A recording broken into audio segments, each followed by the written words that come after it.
digunakan dengan cukup baik pada masa lalu, tapi belum tentu cukup baik untuk digunakan pada masa sekarang. Maka dari itu, perlu dilakukan suatu upaya untuk meningkatkan aktivitas belajar siswa selama proses pembelajaran di kelas. Salah satu upaya yang bisa dilakukan yaitu dengan menerapkan metode jumping task. Menurut Sato, metode jumping task adalah pemberian soal atau tugas yang menantang atau berada di atas tingkatan tuntutan kurikulum. Di mana dalam penelitian ini, soal jumping task yang dimaksud merupakan soal dengan tingkatan C4, yaitu menganalisis, dan C5, yaitu mengevaluasi. Hal ini diperkuat oleh pendapat yang menyatakan bahwa oleh pendapat Catwall yang menyatakan bahwa indikator untuk mengukur kemampuan berpikir tingkat tinggi adalah menganalisis, mengevaluasi, dan mengkreasi atau mencipta. Selanjutnya, sistem persamaan linear 3 variabel. Persamaan linear 3 variabel adalah sebuah persamaan yang memiliki 3 variabel, dan pangkat tertinggi dari masing-masing variabel adalah 1. Menurut Mika, terdapat 3 metode dalam menyelesaikan SPLTV, yaitu metode eliminasi, substitusi, dan gabungan. Selanjutnya, penelitian yang relevan. Penelitian yang dilakukan oleh Anwar dengan judul Pengaruh Kolaboratif Learning dengan Teknik Jumping Task terhadap keterampilan berpikir kritis dan hasil belajar siswa. Hasil penelitian menunjukkan terdapat perbedaan keterampilan berpikir kritis dan hasil belajar kognitif siswa antara siswa yang belajar menggunakan kolaboratif learning dengan teknik jumping task dengan siswa yang belajar menggunakan kolaboratif learning tanpa menggunakan jumping task. Selanjutnya, metode penelitian. Yang pertama, jenis penelitian. Jenis penelitian ini adalah penelitian deskriptif dengan pendekatan kualitatif. Selanjutnya, daerah dan subjek penelitian.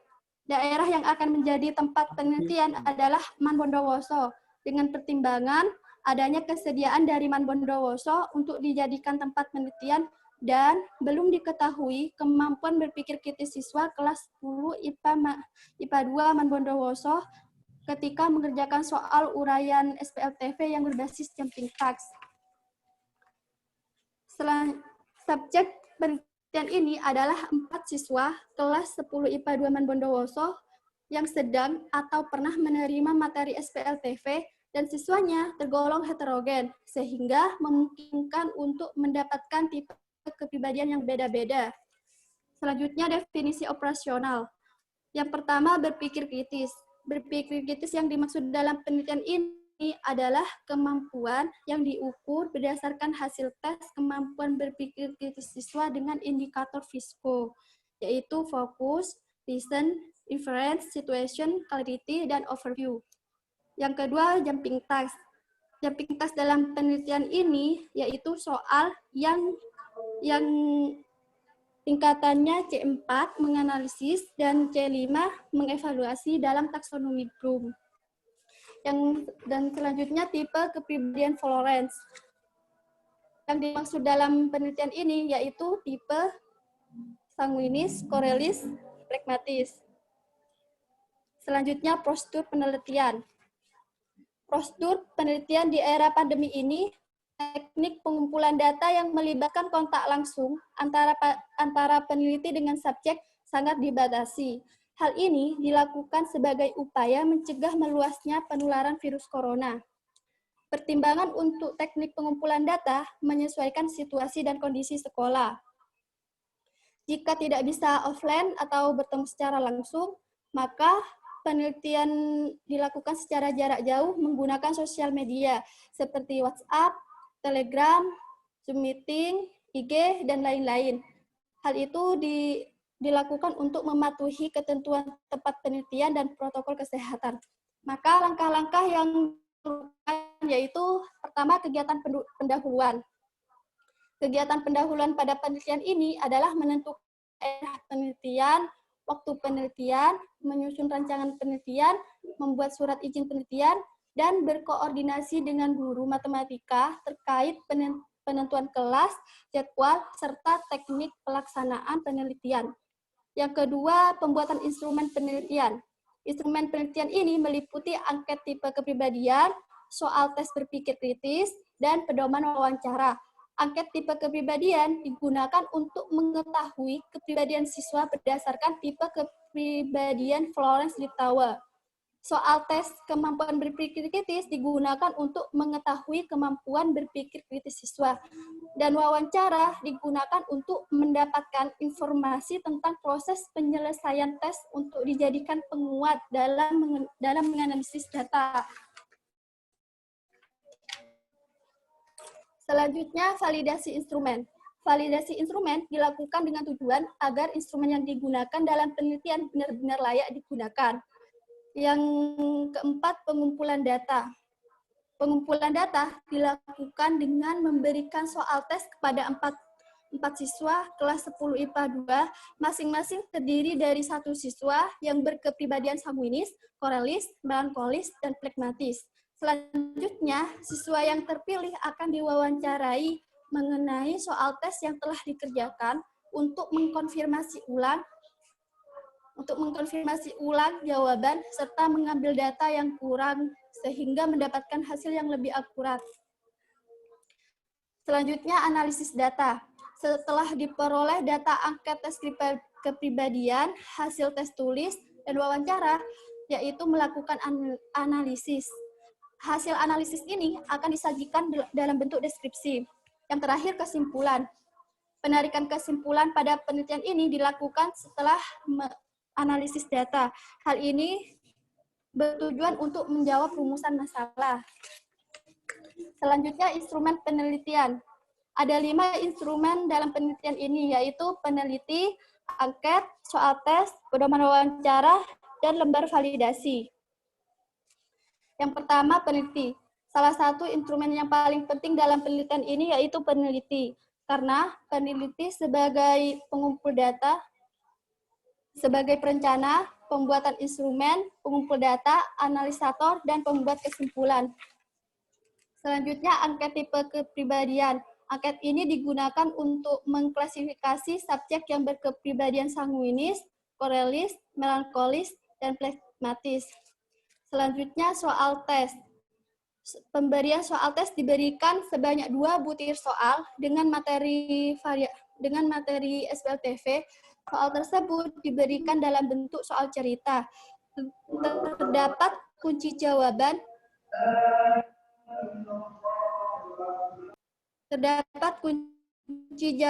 Yang akan menjadi acuan dalam penilaian jawaban siswa. Pembuatan kunci jawaban tersebut didasarkan pada indikator berpikir kritis Frisco. Selanjutnya, pedoman wawancara. Pedoman wawancara disusun supaya pada saat wawancara berlangsung tidak keluar dari topik wawancara, serta dapat menggali informasi yang lebih mendalam kepada siswa mengenai hal-hal dalam diri siswa yang dapat mendukung proses kemampuan berpikir kritis siswa. Selanjutnya, lembar validasi. Lembar validasi dalam penelitian ini digunakan untuk menguji validan dari instrumen-instrumen penelitian yang telah dibuat. Selanjutnya, metode pengumpulan data. Ada 3. Yang pertama, metode angket. Pengumpulan data dalam angket ini yaitu dengan mengambil jumlah jawaban yang paling banyak dan mengarah pada salah satu tipe kepribadian tersebut. Tipe kepribadian siswa ditunjukkan berdasarkan skor tertinggi yang diperoleh dari jawaban setiap soal pada angket. Yang kedua, metode tes. Soal tes akan diberikan pada siswa yang memiliki tipe kepribadian berbeda, yaitu tipe sanguinis, korelis, melankolis, dan flegmatis, yang masing-masing diambil satu siswa dari masing-masing tipe kepribadian. Yang selanjutnya, metode wawancara. Wawancara yang dilakukan pada penelitian ini yaitu wawancara bebas terpimpin dengan berpedoman pada daftar pertanyaan yang telah dibuat sebelumnya dan dengan pertanyaan tambahan untuk menemukan jawaban yang lebih terbuka.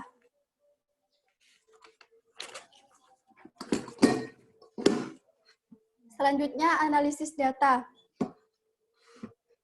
Metode analisis data pada penelitian ini, yang pertama analisis validasi instrumen,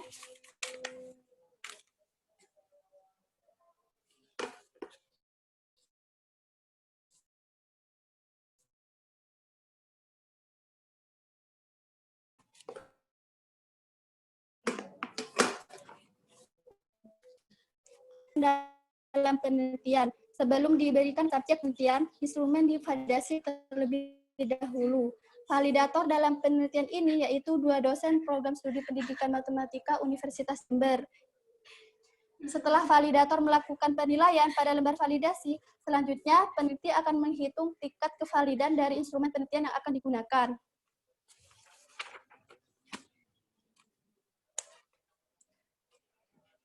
Hasil nilai rata total untuk semua aspek atau VA diinterpretasikan dalam kriteria validasi yang tersaji dalam tabel tersebut. Instrumen penelitian dapat digunakan jika sudah mencapai tingkat kevalidan valid atau sangat valid. Jika belum memenuhi tingkat kevalidan valid atau sangat valid, maka perlu dilakukan revisi sesuai dengan saran validator, kemudian divalidasi kembali.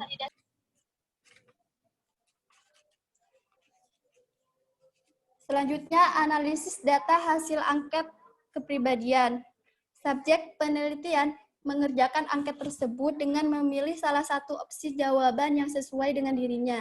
Langkah selanjutnya yaitu melakukan analisis hasil angket tersebut untuk menentukan tipe kepribadian masing-masing siswa.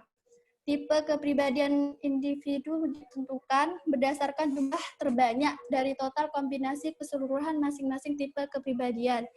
Selanjutnya, analisis data atas berpikir kritis.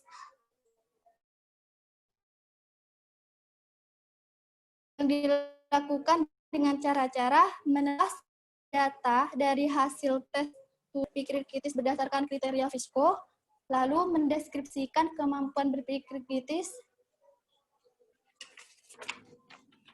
berdasarkan indikator Fishko. Selanjutnya menyimpulkan hasil pendeskripsian. Jadi, peneliti menelaah seluruh jawaban yang telah dikerjakan objek.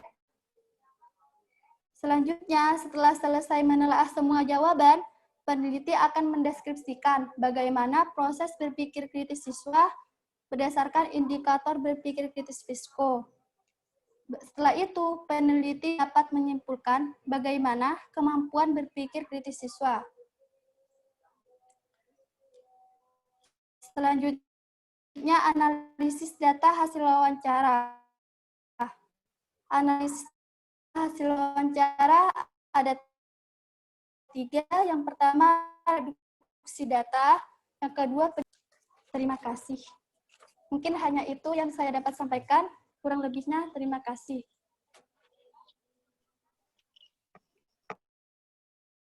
Ervin? Bu Ervin mendengar? Bapak? Jadi moderator, Bu. Soalnya ini moderatornya nggak bisa masuk katanya. Saya sambil nguji yang satunya. Saya pro 2 ini, Pak. Hebat. Mbaknya nggak ini, tiba-tiba menentukan jadwal, Pak. Iya, ini Pak Didi belum masuk ya?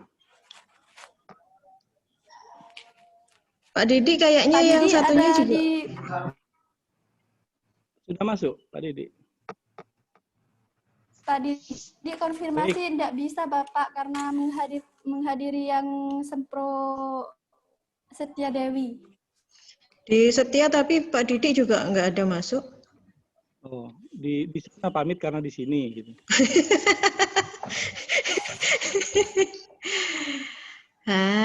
Baik. Saya persilahkan 2 mahasiswa untuk bertanya atau memberi masukan.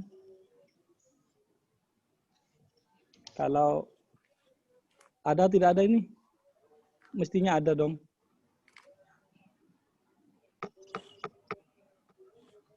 Tanya, Mas. Ya, silakan. Mbak, coba diarahkan ke lembar tesmu, Mbak. Mungkin ada pertanyaan dari sana, temennya. Ya, Biasanya tesnya kalau dulu biasanya. bab 1, 2, 3 itu nggak banyak pertanyaan biasanya. Hmm. Akan lebih banyak pertanyaan ke soalnya biasanya.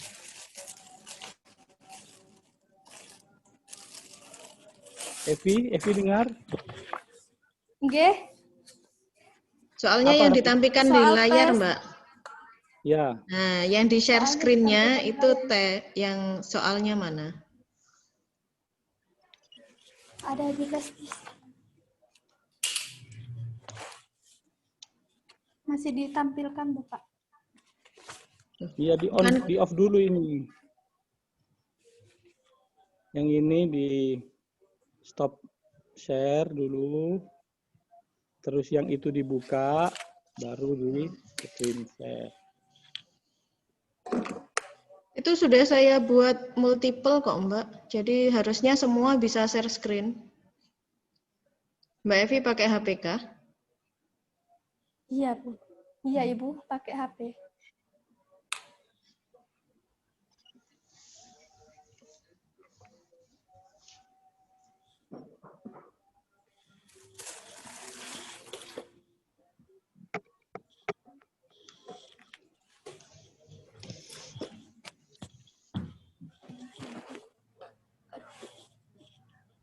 File bukanlah.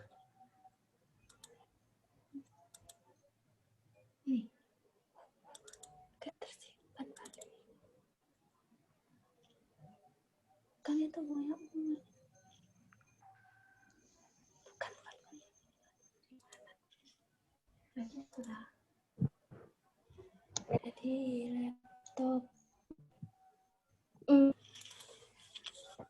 Kalau share screen di sini bisa kan ya, Mah?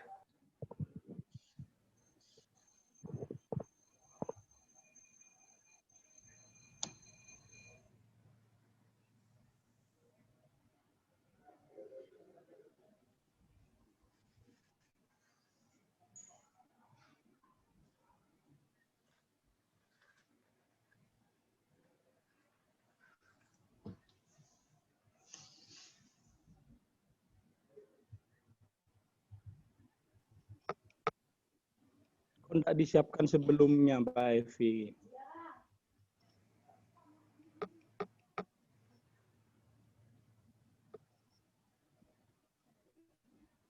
Atau gini, di naskah seminar proposal ada nggak itu soalnya?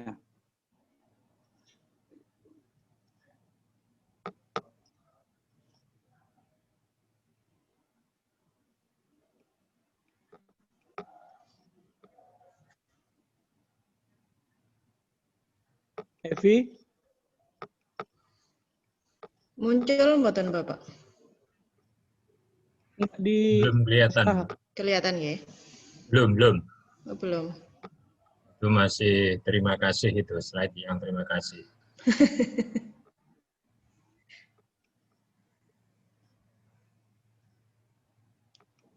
Evi-nya mana ini Evi?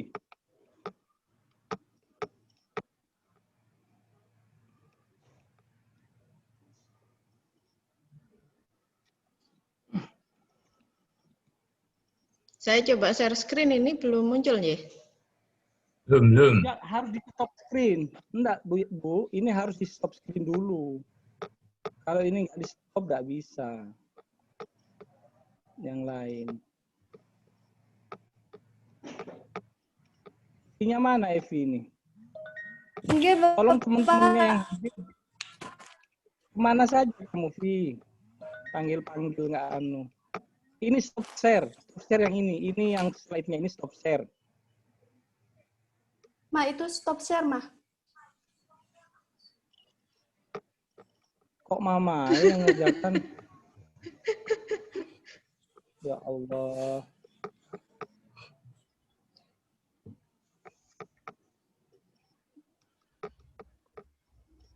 Kalau anu Bu Ervin di screen share yang soalnya. Iya.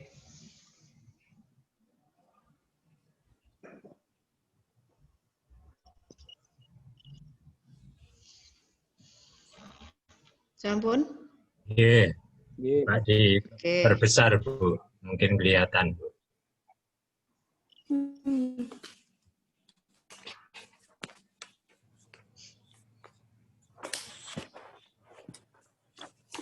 Oke, coba dari Oke. satu ini dulu. Perlu ditetapkan sekarang. Wes. Salah satu tugas DP2 Oke, oke. itu adalah men-share screen kalau bimbingannya tidak bisa share screen. Pembimbing 1 tadi sudah menyiapkan Zoom-nya.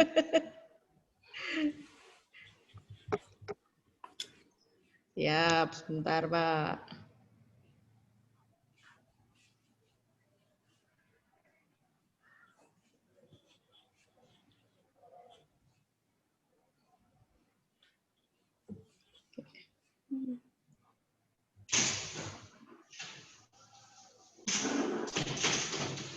Oke, mungkin dari teman-temannya ada pertanyaan.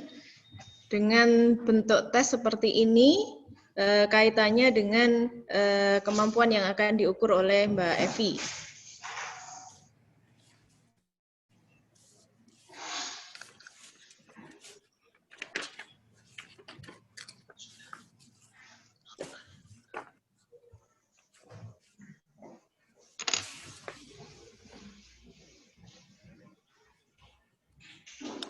Nggak ada yang bertanya? Nggak ada yang berminat kayaknya, Mbak. Gimana terus? Mungkin ada pertanyaan?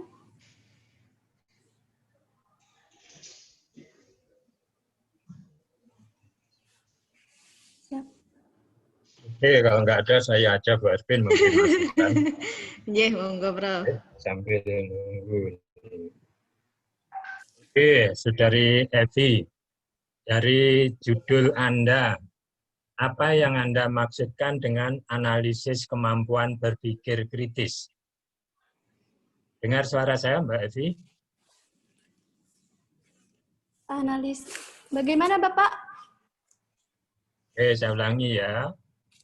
Apa yang Anda maksud dengan analisis kemampuan berpikir kritis?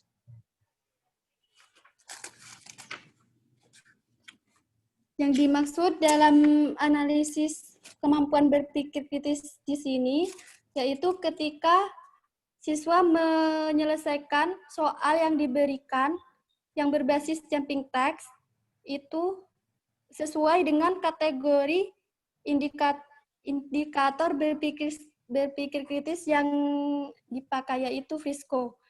Ada fokus, reason, inference, clarity, dan overview. Belum menjelaskan makna dari analisis. Oke, apa yang dimaksud kemampuan berpikir kritis?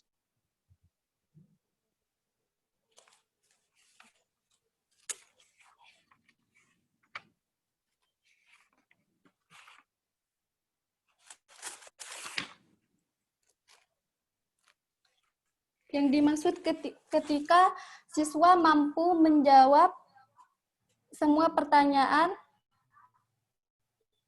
dengan pemahaman yang sudah didapatkan. Nah, apakah yang Anda ungkapkan itu sudah ada di definisi operasional? Anda kan mestinya akan menjawab itu, toh? Coba dilihat di Oke. definisi operasional. Anda punya printout-nya apa enggak? Coba dilihat. Punya. Berpikir kritis yang dimaksud dalam penelitian ini, Enggak, yaitu kemampuan berpikir kritis. Yang ditanyakan kan bagaimana kemampuan berpikir kritis. Rumusan masalahmu kan itu. ya, enggak. Nanti apa? Yang dimaksudkan kemampuan berpikir kritis di situ apa?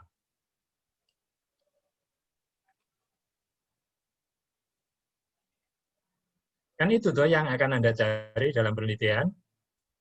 Enggak. Lah iya. Terus apa yang dimaksudkan kemampuan berpikir kritis?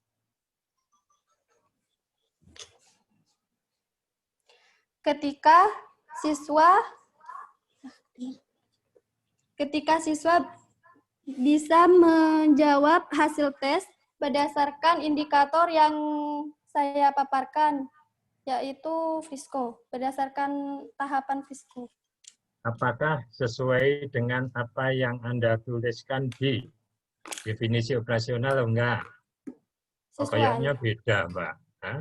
Coba dibacakan yang mana? Ayo. Berpikir kritis yang dimaksud dalam penelitian ini yaitu kemampuan yang diukur berdasarkan hasil tes kemampuan berpikir kritis dengan indikator yang melalui tahapan FISCO. Nah, malah yang Anda definisikan kemampuan itu adalah berpikir kritis. Coba ya, cermati pelan-pelan. Berpikir kritis yang dimaksud dalam penelitian ini adalah kemampuan. Padahal tadi yang ditanyakan bagaimana kemampuan berpikir kritis. Loh, akhirnya bulat itu, Mbak. Kemampuan. Lah iya, coba rumusan masalahmu yang ditanyakan kan bagaimana kemampuan berpikir kritis dan seterusnya. Iya toh? Jadi definisi operasionalmu berpikir kritis yang dimaksud pada penelitian ini adalah kemampuan. Loh. Akhirnya bolak-balik. Nah. Gimana? Jadi bingung enggak? Enggak, Bapak. Lah ya itu. Anda menetapkan dulu apa yang dimaksud berpikir kritis. Setelah itu, apa yang dimaksud kemampuan berpikir kritis itu ditata dulu. Kalau itu sudah pas, baru ya. Nanti itu kan dipakai untuk menjawab bagaimana kemampuan berpikir kritis. Ya. Kalau Anda akan ya, sekarang kalau ditanya gini, pertanyaanmu itu nanti jawabannya apa, Mbak? Untuk yang pertama, pertanyaanmu kan rumusan masalah pertama. Bagaimana kemampuan berpikir kritis dan seterusnya. Kira-kira jawabannya apa, Mbak? Nanti siswa yang berkepribadian sanguinis bisa memenuhi tahapan berpikir kritis, fokus, reason, Ya, gini aja, FISCO ya. FISCO itu tahapan atau komponen-komponen berpikir kritis. Tahapan. Tahapan apa harus mulai dari F dulu? Atau bisa dimulai dari O dulu? Bisa dimulai dari S dan sebagainya? Kalau tahapan itu kan pertama apa, kedua apa, ketiga apa, seperti itu. Tapi kalau itu komponen-komponen, itu bebas. Boleh O dulu, boleh C, boleh S, dan sebagainya. Makna yang ada di sini ya itu adalah yang berurutan atau bebas. Nah ini. Berurutan, Bapak. Betul, seperti itu. Apakah tidak boleh bolak-balik? Nah, artinya apa? Kalau itu berurutan, adakah suatu makna pencapaian kalau anak tidak mencapai C, ya, anak yang hanya mencapai R, berarti tidak bisa mencapai I, S, ataupun C. Ya, misalnya seperti itu. Tingkatan jadinya seperti itu. Kayak gini loh Mbak ya, Mbak Evi. Anda akan menanyakan bagaimana kemampuan berpikir kritis. Nah, kemampuan di situ akan Anda maknai apa? Apakah di situ akan menunjukkan satu tingkatan berpikir kritisnya? Kalau memang itu, maka Anda butuh satu kriteria untuk menetapkan berpikir kritis. Ya, sehingga ada tingkatan-tingkatan yang seperti itu. Sehingga nanti untuk anak yang katakan kepribadian yang tadi ya, apa saja sanguinis misalnya, itu masuk tingkatan yang berapa? Kemudian yang koleris masuk level berapa, melankolis. Nah, kalau memang itu berarti tingkatan yang akan Anda cari. Jadi bagaimana kemampuan itu tadi menjadi tingkatan, sehingga tingkatan berpikir kritisnya, apakah itu yang dimaksud? Atau mungkin yang lain. Makanya tadi saya tanyakan, apa yang dimaksud analisis kemampuan berpikir kritis? Kalau Anda akan mendeskripsikan, kayak apa sih FISCO dari ya, anak sanguinis, FISCO dari koleris, dan itu larinya bukan analisis, mungkin menjadi satu profil. Ya, jadi gambaran kemampuan, bukan kemampuan, mungkin berpikir kritisnya. Ya, makanya ini harus dipertajam. ya, apakah kemampuan menunjukkan satu tingkatan berpikir kritis, ya, atau hanya ya profilnya berpikir kritis dari setiap tipe kepribadian tersebut. Yang mana Mbak Afi yang Anda inginkan sebenarnya? Paham pertanyaan saya? Iya, Bapak. Ya, yang mana yang Anda inginkan? Yang saya inginkan dalam kesimpulan ini, ketika siswa sanguinis ini memenuhi tahapan berpikir kritis yang fokus apa Risan? Jadi yang memenuhi itu. Berarti Iya. bukan kemampuan. Berarti bukan kemampuan. Iya. Lah ya, kalau kemampuan kan ada tingkatannya begitu loh ya. Jangan-jangan gini loh ya. Ada anak yang koleris mungkin ya.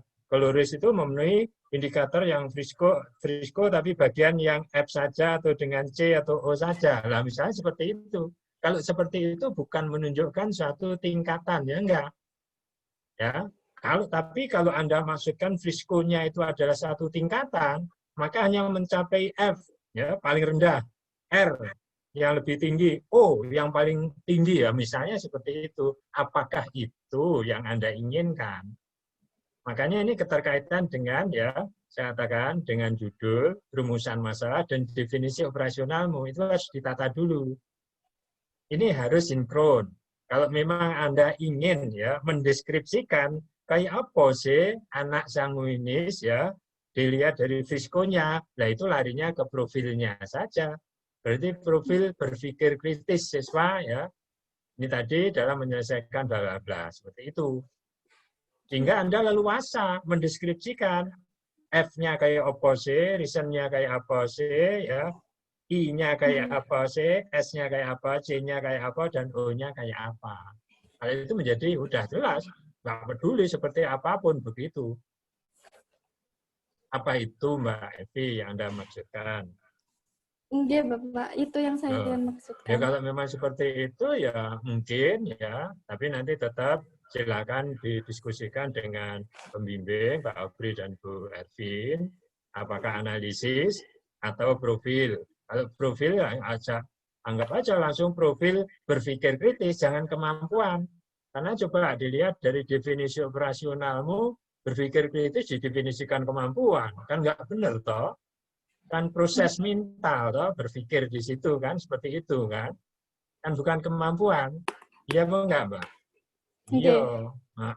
Oke ya. Itu masukan dari saya. Kemudian gini, dari judul itu kan analisis kemampuan berpikir kritis siswa dalam menyelesaikan soal. Soal jumping task. Padahal Anda ngomong jumping task itu kan sudah sebagai tugas, toh. Kalau ditambahi soal, berarti kan menjadi double. Ya apa enggak, Mbak? Iya. Anda maksudkan jumping task tadi kan soal.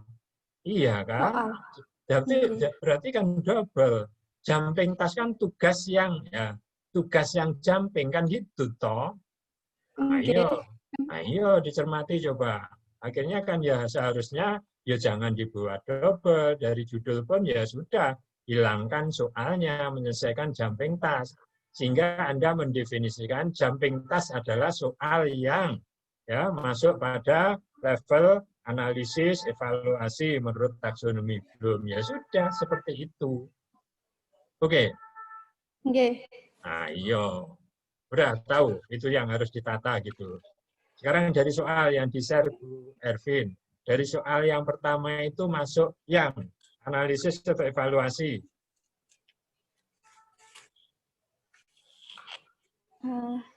Soal. Anda paham mestinya. Itu kan termasuk jumping task.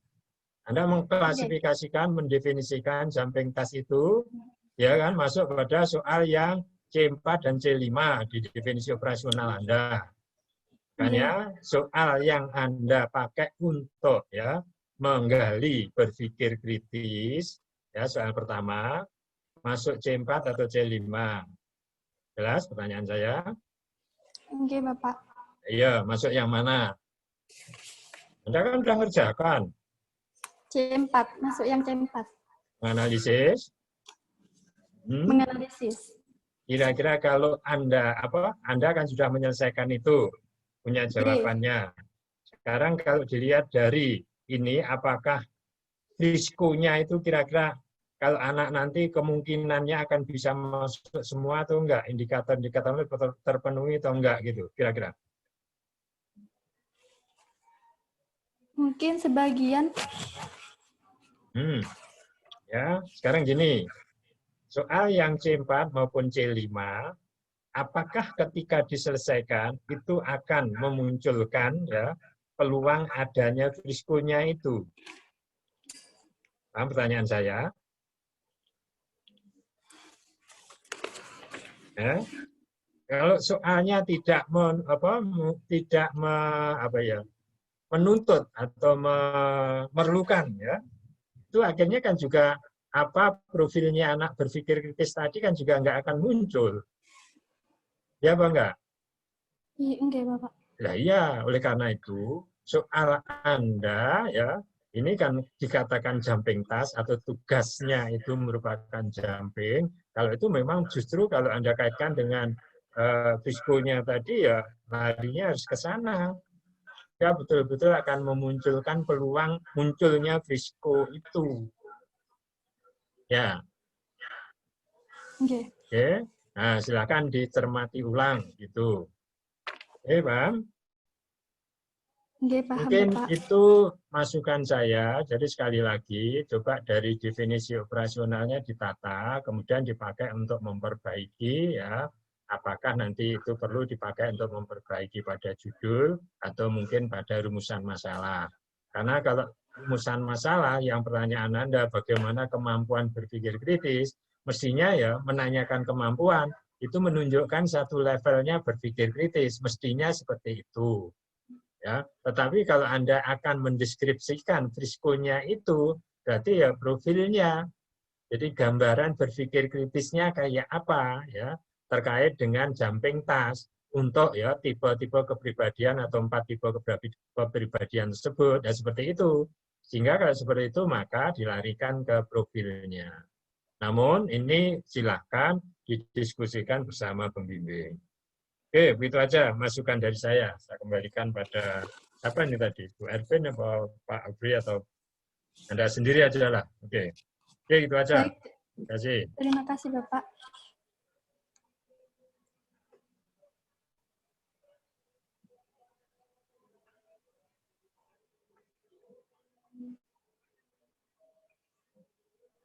Jadi udah masuk enggak? Masuk, Bapak. Nah, berarti bisa langsung Pak Didi. Bisa diundang, Pak. Sudah diundang, Bapak. Ayo diminta untuk memberi masukan. Oh. Pak Didi tidak ada. Pak Didi, Pak Didi kamu tidak japri ada, sudah? Bapak. Kamu japri sudah? Sudah japri. Dibaca? Dibaca. Jawab. Dibalas, ya terima kasih katanya tadi, Bapak. Ya, paling enggak dapat terima kasih lah. Baik, saya dulu baru Bu Ervin ya. Atau Bu Ervin dulu? Apa Bu Ervin bergabung kok nggak ada juga ini? Baik, terlingkar waktu begini Evi.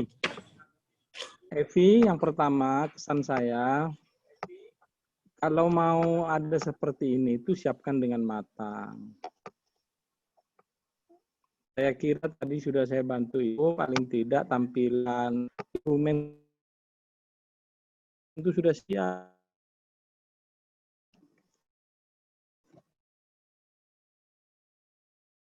Harus pakai apa? Pakai handphone.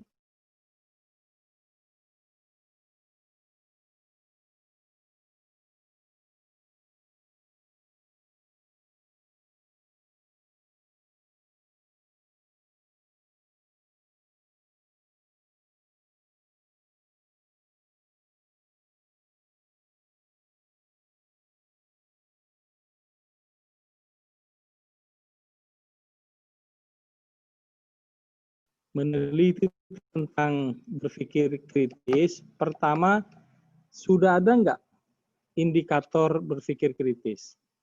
Dijawab Evi ya. Ada nggak indikator berpikir kritis?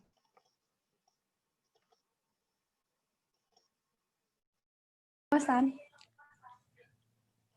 Teman yang lain juga yang hadir ini menjadi kontrol ya. Kalau nggak ada suaranya ngomong, coba menengetok kayak gini, disuruh tanya, nggak tanya. Nanti kita tidak mau tanda tangan, Anda kalau nanti seminar yang tidak aktif ini menjadi kebiasaan. Mestinya aktif juga yang ini, bukan hanya bahkan sampai suara ndak ada pun diam. Baik, Vi, pertanyaan saya, ini Pak Didi sudah masuk, saya percepat. Apa indikator seseorang dikatakan berpikir kritis?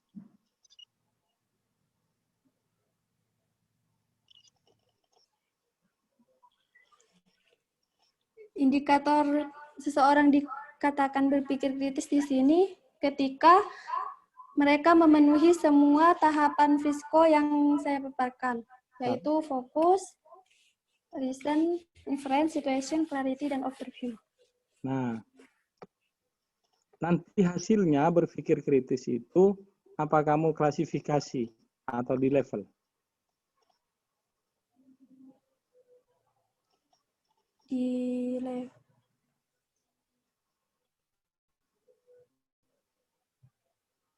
Di klasifikasi, Bapak. Apa saja misalnya?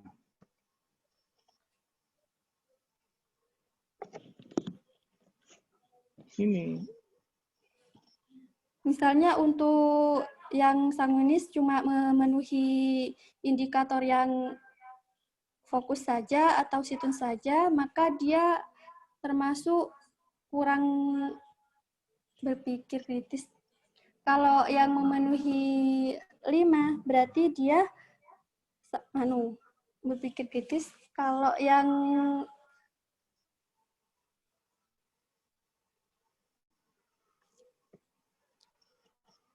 enggak, itu mantapkan. Kamu belum mantap itu. Kelihatan masih bingung. Itu menjadi alat analisis kamu. Skripsimu yang tentang itu. Kalau masalah penggunaan alat jam pintasnya, kemudian pada klasifikasi dia termasuk kepribadian apa, tapi yang dianalisis tadi itu. Kalau kamu nggak jelas, apakah tadi mengulang yang Prof. Nardi, apa saja tadi klasifikasinya? Satu apa? Itu klasifikasi apa unsur? Pertama apa? Agak cepat ya. Evi kok lama sekali ya menjawab ya.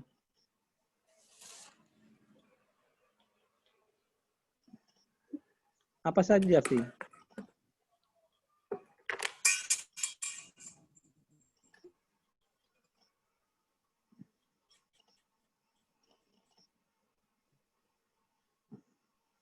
yang pertama itu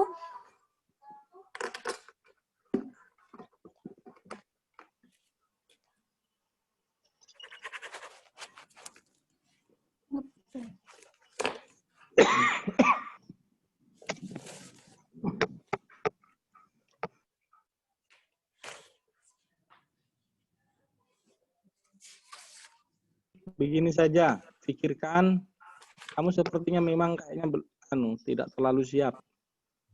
Jadi harus dipikirkan gini, seseorang itu mau klasifikasi apa ini anak yang berpikir kritis, ini tidak, apa begitu. Ataukah ini anak yang berpikir kritisnya sangat tinggi, ini tinggi. Nah, itu harus ditetapkan indikatornya apa. Jadi kalau saya punya 2 orang, oh, Pak, saya tidak melihat ini kritis atau tidak, tapi kritis dan tidak itu merupakan level. Jadi nanti anak-anak berkepribadian ini berpikir kritisnya sudah sampai pada level ini.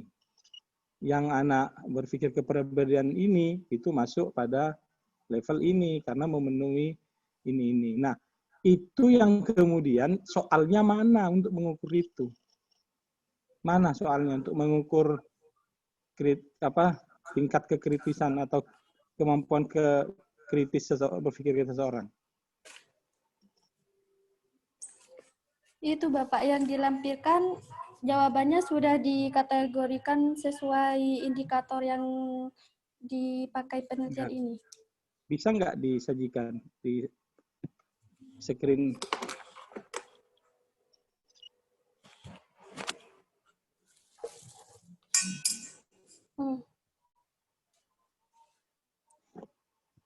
Share screen.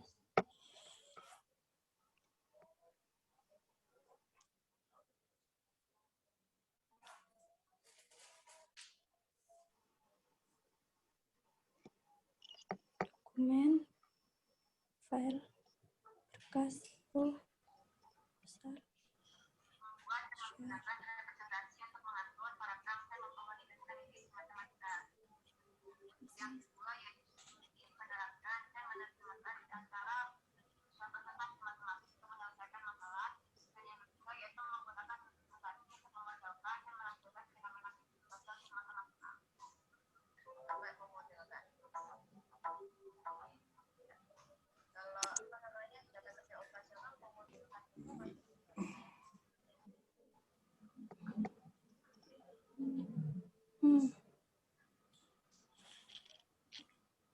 Ini Bapak. Yang gimana jelaskan?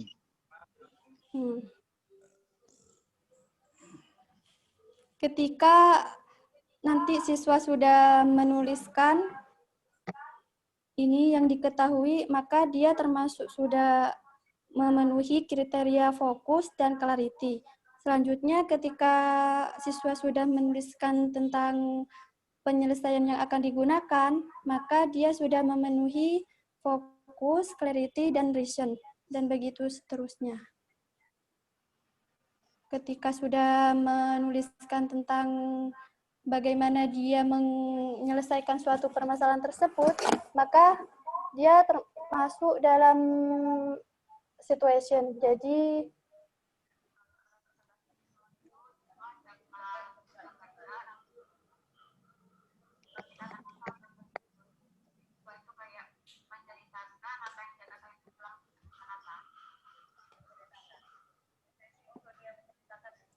sudah. Oke, Bapak. Ya, baik. Ada satu hal mengganjal di pikiran saya itu. Orang yang dikatakan kritis itu sebenarnya dia itu bisa melihat aspek lain yang ketika orang lain tidak bisa melihat itu. Oh, itu kritis sekali ya. Itu artinya mestinya juga ada penilaian di sini. Dia bisa melihat ada satu aspek yang mungkin itu tidak terlihat oleh atau tidak dianalisis oleh orang lain. Oke, nanti ketemu di ujian. Kata kuncinya, saya masih menginginkan Anda diskusi. Kamu mana aslinya? Oke. Mana? Bondowoso, Bapak. Kalau Bondowoso masih memungkinkan untuk ketemu luring lah. Saya menduga dengan daring Anda bisa memahami, tapi nampaknya saya melihat dari seminar ini kamu harus ketemu luring lah. Kali-kali. Karena ada beberapa pemahaman yang harus diskusi lisan atau ya perlu diperdalam lagi. Setelah ini, sebelum ke lapang harus ketemu saya dulu minimal. Oke, Gitu. Bapak. Baik, selanjutnya saya persilakan Pak Didi. Pak Didi? Ya, siap. Pak. Pipatus nanti untuk pengambilan datanya gimana? Ke sekolah langsung atau gimana? Menyesuaikan situasi dan kondisi sekolah, Bapak. Menyesuaikan. Soalnya di sana selang-seling masuknya. 2 minggu putra, 2 minggu putri. Ya, berarti tetap muka ya? Oke. Tatap muka.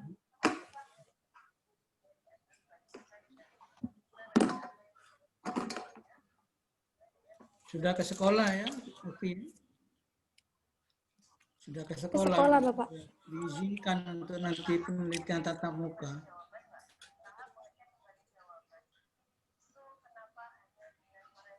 Diizinkan nanti untuk penelitian tatap muka. Diizinkan, Bapak. Diizinkan. Coba ceritakan saja biar saya tahu rencananya bagaimana kamu pengambilan datanya.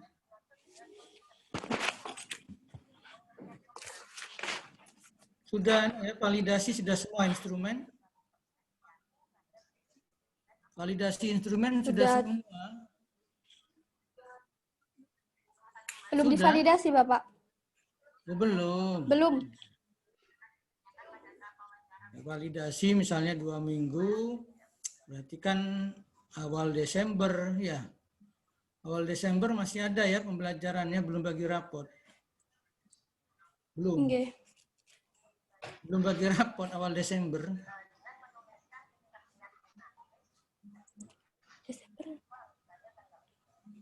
Ya, dari sekarang kalau belum validasi instrumen kan berarti nanti sudah agak mepet waktunya dengan ujian semester dengan bagi rapot. Ya. Jadi harus dikebut ya. Harus dikebut Waktunya validasi sebelum instrumennya, rapat. ke sekolah terus. Iya, terus ke sekolah. Supaya tahu gurunya kalau kamu sudah mau meneliti dan sudah diizinkan oleh kepala sekolah. Nanti kalau kamu masuk ke sekolah ternyata sudah mau bagi rapot, sudah tidak ada lagi pembelajaran, ya kan? Nggih. Ya. Berarti nanti pemberian soal, masalah, lalu wawancara semuanya tatap muka ya. Nggih, tatap muka, Bapak. Ya, aman berarti kalau begitu ya. Ya. Nggih. Sama pembimbing belum tatap muka Ya. itu. Selamat untuk melaksanakan penelitian Pak Obri. Itu Pak, saya mau nanya di sebelah juga ini. Pak Didi, Ya, sama pembimbing belum tatap muka itu. ya, terima kasih. Ya, Evi selamat meneliti ya. Oh, sampun Pak Didi. Ini nanya di sebelah saya sekarang. Baik. Oke, makasih Pak Didi. Kamu catat Terima ya. kasih, Bapak.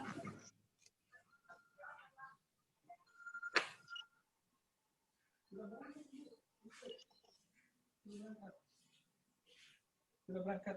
Iya, sudah berangkat. Bu Ervin. Ya. Bentar. Baru Sekarang selesai Ervin, di ya. ini. Ervin. Jadi langsung tukar dengan Pak Didi ini. Oke, Mbak Evi. Yang pertama saya tanya seperti biasanya yang sebelumnya saya pernah tanya. Izin lab Coba untuk judulmu apa, Mbak? Gimana Pak Didi? Analisis izin lab saya mau kemampuan ganti berpikir laptop kritis yang siswa. satunya. Analisis kemampuan berpikir kritis. Nah, pertanyaan saya langsungkan ke soal ya. Nggih, Bu. Nah, kenapa soalmu itu bisa kamu anggap untuk melihat berpikir kritisnya anak gitu? Kenapa, Mbak?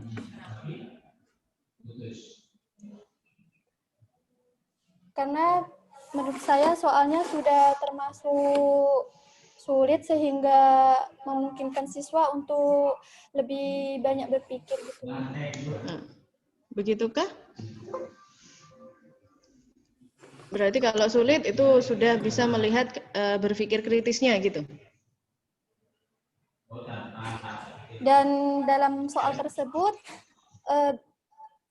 sesuai ketika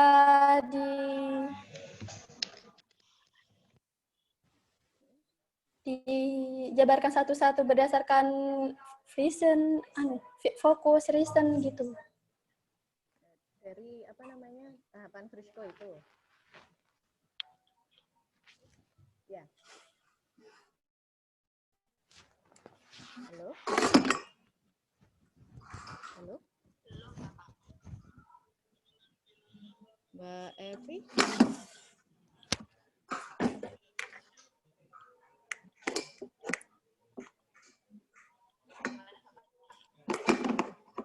Mbak Evi?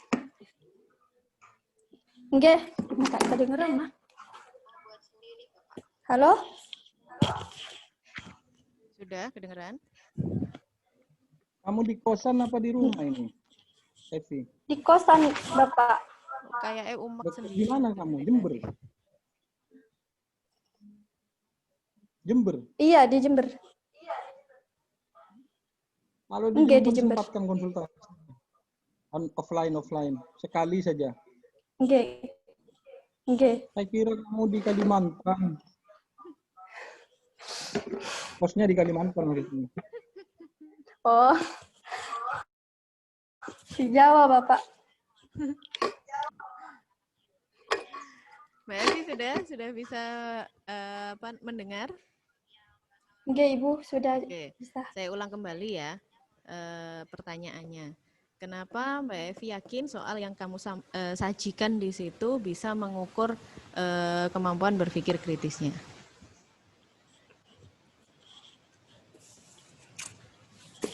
Karena menurut saya soal tersebut sudah termasuk dalam karakteristik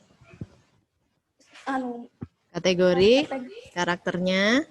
Nah, mau yang mana kalimatnya? Gimana? kategori berpikir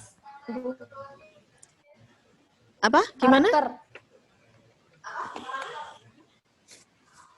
Karena menurut saya soal tersebut sudah dapat memenuhi kategori berpikir kritisku. Kategori berpikir kritis. Tanpa kita melihat indikator Frisco, wes Mbak. Apa sih yang membedakan soal itu bisa melihat untuk berpikir kritis dan tidak gitu? Apa Mbak? Kira-kira. Anak yang kritis itu yang seperti apa sih?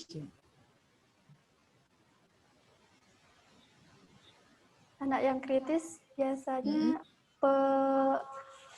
dia cenderung lebih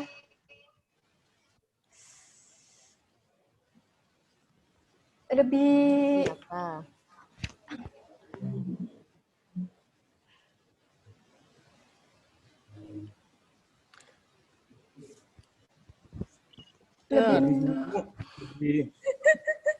Lebih gemuk. menguasai gitu. Baca itu. Kan itu pasti ada karakternya kan, Mbak. Karakter utama untuk soal itu bisa mengukur atau memperlihatkan anak ini berpikir kritis atau tidak, itu kan ada karakternya kan gitu. Nah, apa nih kira-kira nih? Karakternya begitu. Ya wes, coba kamu bawa ke Frisco-nya tadi wes. Apa yang membedakan di sana?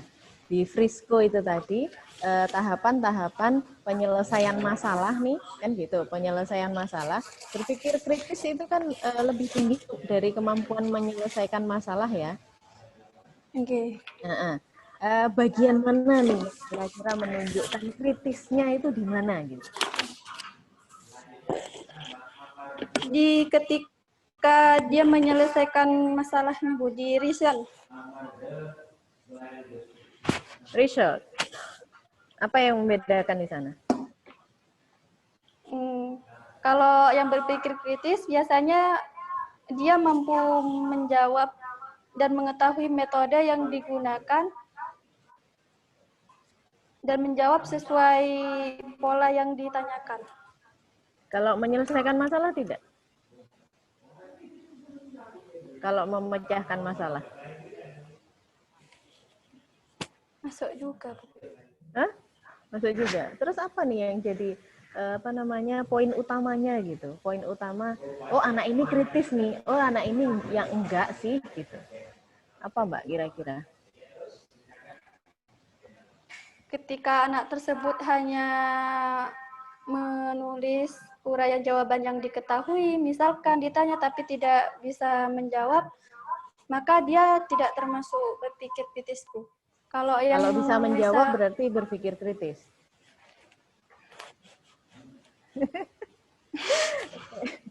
Apa namanya, terakhir ini kan sempat saya tanya ya, saya tanya apa nih yang membedakan soalmu dengan soal berpikir kritis itu apa gitu ya. Tapi kayaknya belum dicari deh inti dari soal berpikir kritis itu harus seperti apa gitu ya. Apakah semua masalah matematika itu bisa melihat kemampuan berpikir kritisnya?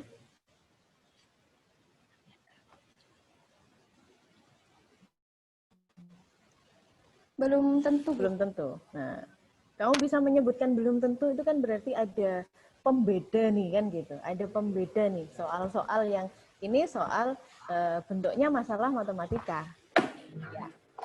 Ini bentuknya masalah matematika, tapi bentuk soal ini tidak selalu bisa melihat berpikir kritisnya anak. Nah, itu kan berarti mbaknya sebenarnya sudah punya apa ya, di pikiran itu sudah membedakan gitu.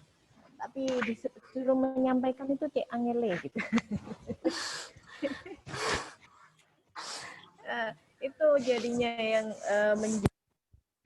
ya, padahal ketika melakukan penelitian seperti ini, yang pertama harus dilakukan itu kan membedakan dulu ya, membedakan inti penelitian melihat berpikir kritis. Nah, berarti nanti instrumenku juga harusnya juga karakternya untuk membedakan anak yang berpikir kritis dan tidak sekedar hanya mengikuti pola saja sehingga dapat penyelesaian. Itu bingung jawabnya Bu Ervin, soalnya wajahnya Bu Ervin tidak kelihatan. Sudah lecek ini Pak. Sudah lecek ini Pak.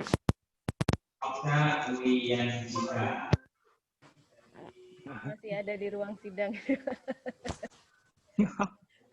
Tinggal berdua dengan juga. Oke Mbak, Mbak Evi nanti ini lagi ya. Diperhatikan lagi. PR terakhir saya sebenarnya kan lebih ke soalmu ya. Soalmu bagaimana kamu bisa memilah anak yang kritis dan tidak kritis minimal meskipun tanpa ada risiko gitu ya. Oke, mungkin itu sih Pak, perlu itu aja sih. Kayaknya masih bingung. Tadi saya rasa kan sudah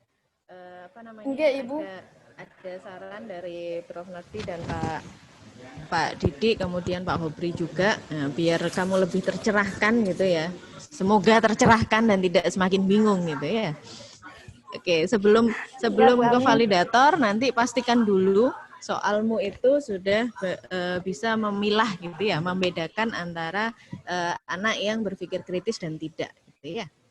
Ke bimbingan dulu ya. Jangan langsung ke validator. Oke ya.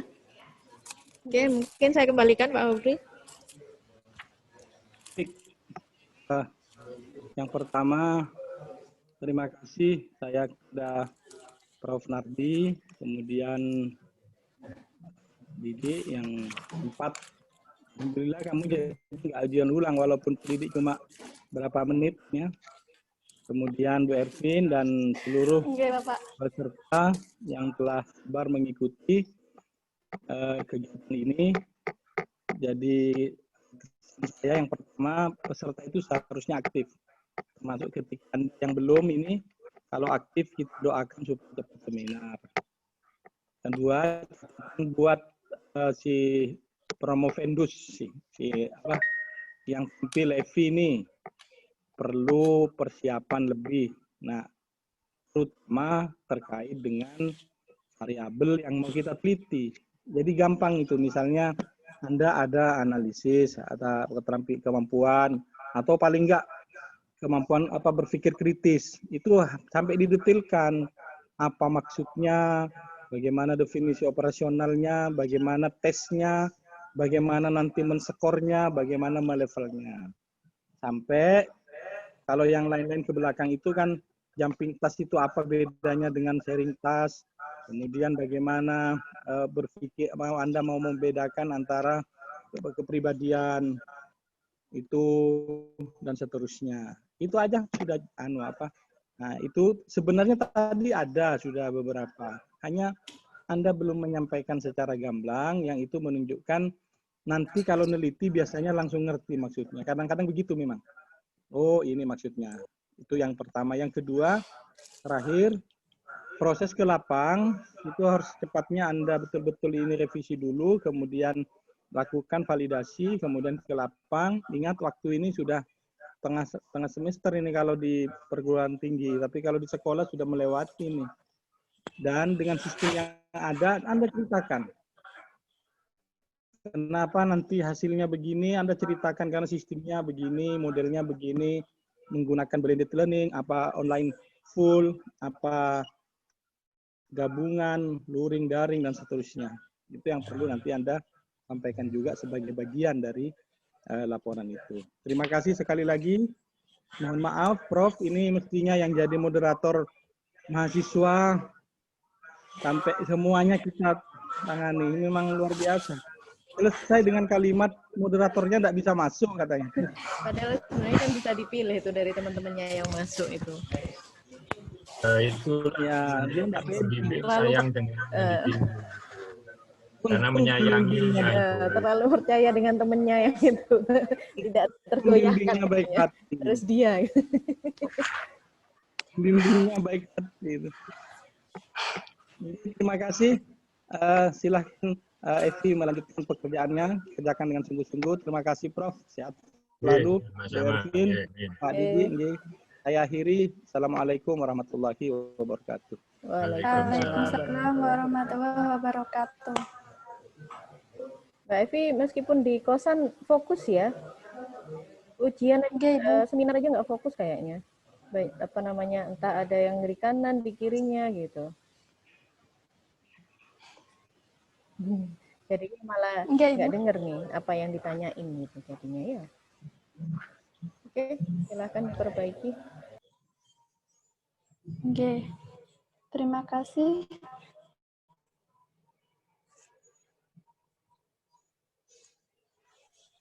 Saya ya. Yang bisa nge-off kan saya ini. Oke.